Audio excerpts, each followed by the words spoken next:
Can I ask you something? How long have you been carrying this? Not just today, not just this week. How long has this thing been sitting in the back of your mind, following you into your mornings, waiting for you at night when everything goes quiet? Maybe it is money, maybe it is your health, maybe it is someone you love and a situation you cannot fix no matter how hard you try. Maybe it is something you cannot even fully put into words. Just a heavy, unnamed feeling that something is not okay. And the hardest part, you have prayed, you have made dua, you have told yourself to trust Allah, and still the worry comes back. Still, your chest feels tight. Still, your mind runs the same circles at 2 a.m. when the world is asleep and it is just you and your thoughts. And maybe, quietly, you have started to wonder, why is this not getting easier? Why can I not just let go?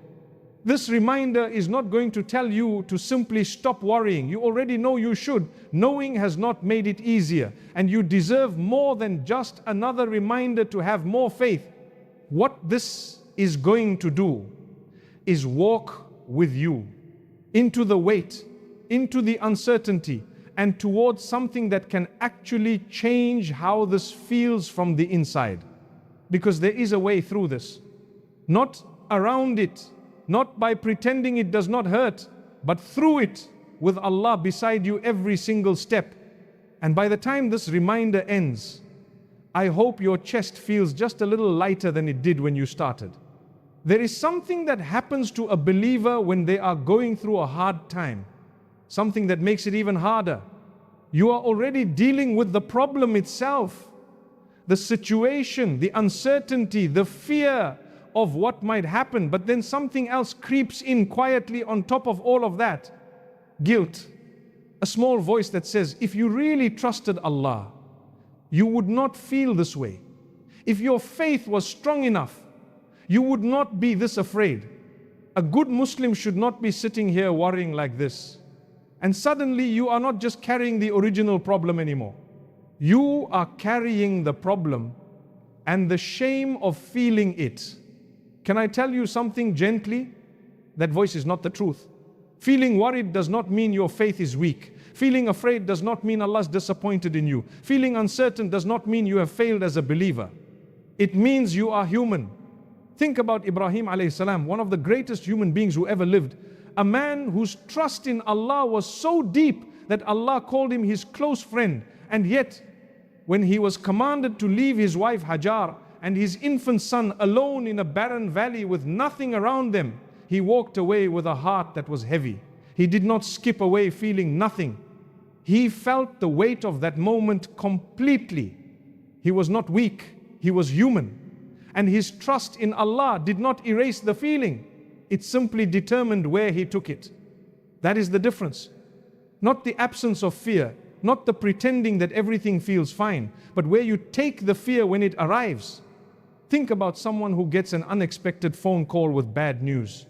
Their heart drops immediately, their mind starts racing. That is not a failure of faith. That is a human being receiving something hard. What matters is what they do next. Do they sit alone inside the fear and let it grow, or do they eventually turn and carry it toward Allah? Worry is not the opposite of trust.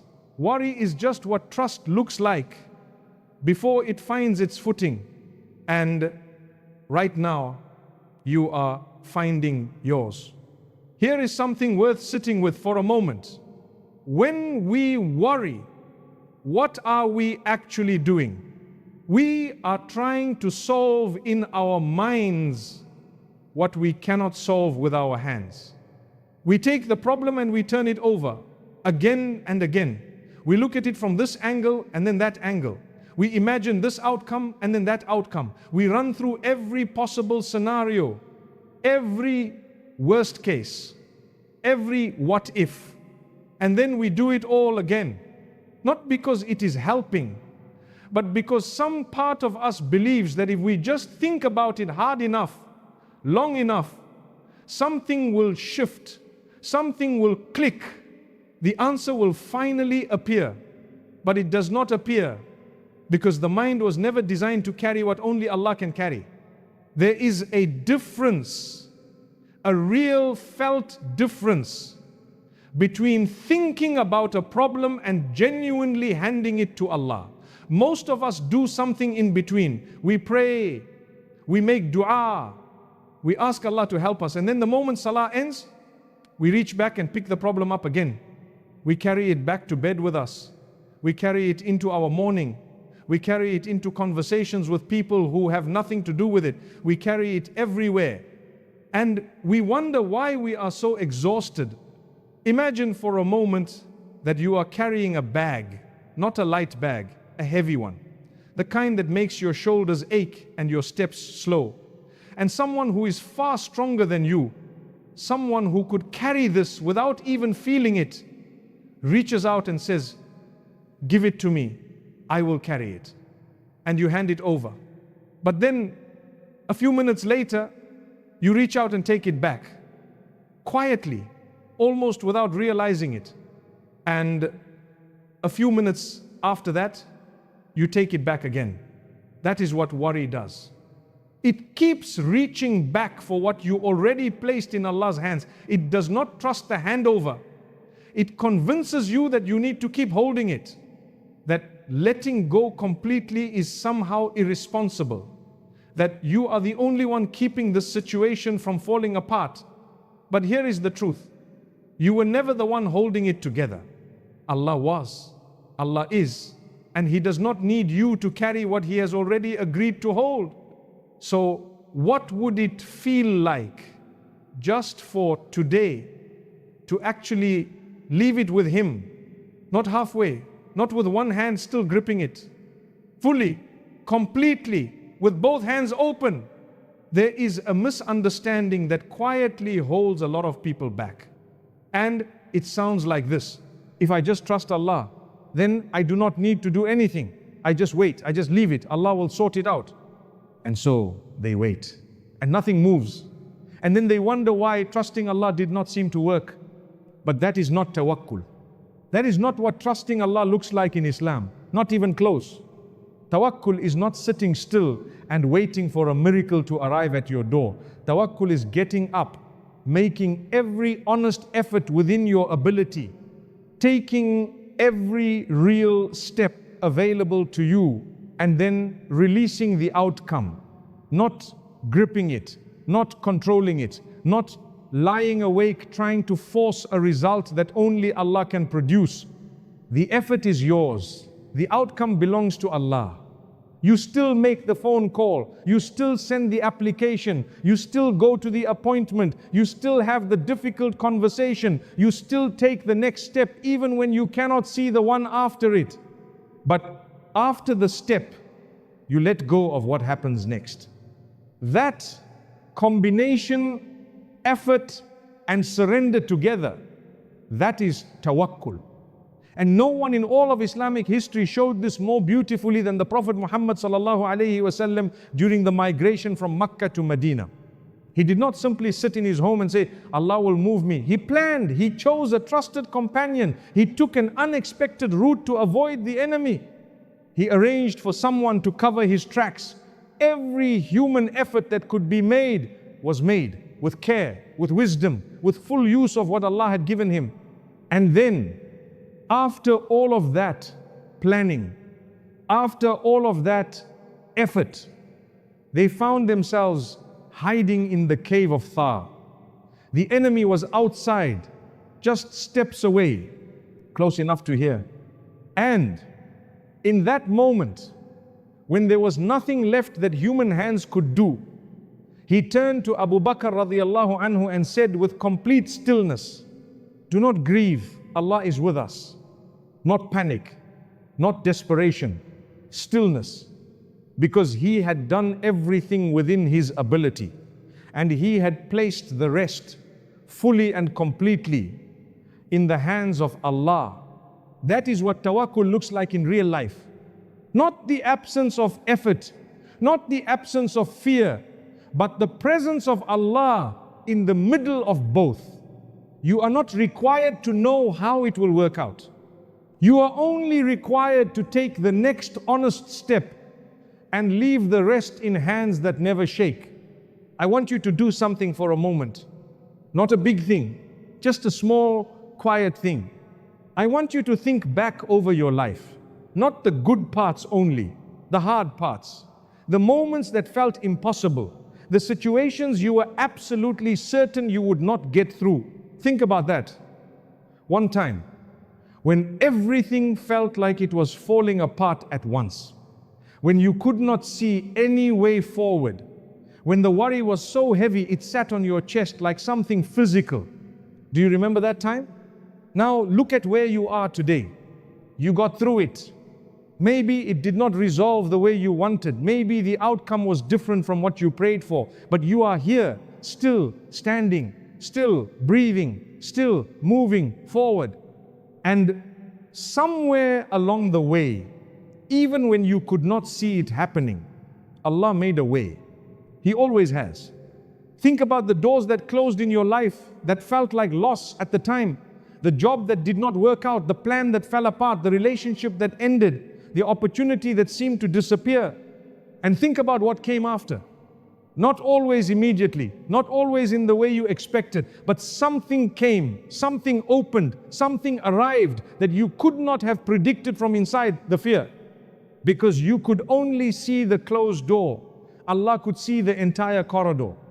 There is a person who loses their job unexpectedly. Everything they built their security around, suddenly gone. Months of fear follow, months of not knowing. And then something new opens. Something that fits them better, pays them better, brings them more peace than the old path ever did. They could not see that from inside the panic. But Allah could see it before the door even closed. That is who is holding your situation right now. Not someone who is guessing, not someone who is hoping it works out, someone who already sees the end of the story, who already knows exactly what is being prepared for you on the other side of this difficulty. He saw the end of every hard chapter in your life before you lived the first line of it. And He is seeing the end of this one too. So let me ask you something honest. If you look back at your life and you see that Allah has never once abandoned you, never once left you without a way through, why would right now be any different? It would not. It will not. He has never once dropped what you gave Him. And He is not about to start now. I want to talk about something that does not get mentioned enough. Not what worry feels like. You already know what it feels like. But what it actually takes from you. Because worry does not just sit quietly in the background. It does not just make you feel a little uncomfortable and then leave you alone. It moves into your life and it starts taking things quietly, gradually, one by one. It takes your sleep first, those hours in the night that were meant for rest. Worry fills them.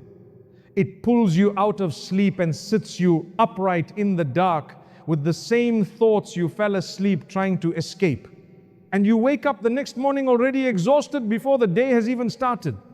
Then it takes your presence. You can be sitting at the dinner table with the people you love most in this world and be completely somewhere else. Your body is there, but your mind is 3 weeks into a future that has not happened yet. Rehearsing conversations, imagining outcomes, preparing for disasters that may never arrive. Your children are talking to you. Your spouse is beside you. A moment that will one day become a memory is happening right in front of you. And worry is stealing it. Think about a mother who spends years consumed with anxiety about her children's future, so focused on what might go wrong, so deep inside the fear of tomorrow, that she cannot fully feel the gift of today. And one day she looks up and realizes they grew up and she was there for all of it, but not fully present for any of it. That is what worry costs. Not just peace, not just sleep, but the actual moments of your actual life. The present moment. This breath, this day, this ordinary Tuesday that feels like nothing. is where Allah's mercy is actually arriving right now in what is already here. Worry asks you to live in a future that belongs to Allah, while missing a present that He already filled with gifts you have stopped noticing. So ask yourself gently, what is worry asking you to miss right now? What is it keeping you from seeing? Because whatever it is too precious to lose to a fear that Allah has already agreed to carry for you. So how do you actually do it? Not in theory, not in a beautiful reminder that you listen to and then forget by the time you reach the kitchen, but in real life, in the middle of a Tuesday that feels heavy, in the moment the anxious thought comes back for the 4th time today. How do you actually let go? The first thing to understand is this: letting go is not one dramatic moment. It is not one big prayer where everything suddenly lifts and you never worry again. It is smaller than that, quieter than that. It is a choice you make again and again. Sometimes hour by hour, sometimes minute by minute. The anxious thought comes back, and instead of grabbing it and running with it, you notice it, you name it, and you return it. You say quietly from wherever you are, Ya Allah, I already gave this to you, I'm giving it again right now. And that simple act, that small repeated return is not weakness, it is not failure, it is the whole point. Every single time you choose to hand it back instead of holding it, that is an act of trust. That is tawakkul happening in real time. In real life, in your ordinary day, you do not wait until you feel calm to trust Allah. You trust Allah in order to find calm. And sometimes your body needs help getting there before your mind catches up. When the worry is loud and your thoughts are racing, do something physical and grounding. Make wudu. Let the water be slow and intentional. Feel it. Then pray 2 raka'at. Not a rushed prayer, a present one. Stand there and breathe. Let your forehead touch the ground and just stay there for a moment longer than usual. Or step outside. Feel the air. Look up at the sky that Allah is holding in place above you without a single pillar to support it. The same Allah holding that sky is holding your situation. And then speak to Him, not with perfect words, not with a rehearsed dua, just honestly. Ya Allah, I am scared. I do not know what to do. I do not know how this is going to work out, but I know that you do and I am leaving it with you. Something in you will shift, not always immediately, but it will shift because you were never meant to carry this alone. And somewhere deep inside, your soul already knows that. You do not need to have it all figured out before you give it to Allah. You give it to Him precisely because you do not have it figured out. And that is exactly what He is there for. I want to tell you something. And I want you to really hear it, not just process it, not just nod along, but actually let it land somewhere deep inside you. Right now, in this very moment, while you are sitting with that uncertainty, while you are carrying that question you cannot answer, while you are looking at your situation and genuinely not knowing how it is going to be okay, Allah is already working on it. You cannot see it yet. You cannot feel it moving. From where you are standing, it might look completely still. It might look like nothing is happening. Like your du'as are going up and nothing is coming back down. But things are already moving. The way forward already exists. It has already been written. It is already being prepared. You just have not arrived at that part of the story yet. And sometimes the way looks nothing like what you imagined. Sometimes it comes from a direction you never would have thought to look. Sometimes it arrives in a form you would not have chosen for yourself. And then, later, when you can see the whole picture, you realize that what Allah prepared was better than anything you had planned. Far better. Think about Maryam alayha salam, alone in labor, under a palm tree, in the middle of nowhere, with no one beside her, no help, no comfort, no idea how she was going to survive that moment. If there was ever a situation that looked completely impossible from the inside, it was that one. And yet, Allah did not just send her words of comfort, He sent her provision. Real, physical provision. Water flowing beneath her feet, fresh dates dropping from above her head. Everything she needed was already there, already prepared, already placed exactly where she would need it. She just could not see it yet. That is the nature of Allah's provision. It is already there before you arrive at the moment you need it. It is already prepared before you can see it coming. It is already written before you even know what to ask for. Whatever you are facing right now, the way through already exists. You do not need to see the full staircase to take the next step. You only need enough light for where your foot is about to land. And Allah, in His mercy, has never let a single one of His servants step into complete darkness without placing something there to hold them. Not once, not ever, and not you, not now, not this. He is already making a way. You just have to keep walking long enough to reach it. Before this reminder ends, I just want to sit with you here for one more moment. You came into this reminder carrying something. Maybe you are still carrying it. Maybe it feels a little lighter than it did at the beginning. Either way, I want you to hear this one last time before you go. Your worry does not make you weak. It makes you human. And being human, while still choosing to turn toward Allah in the middle of the fear, that is not a small thing.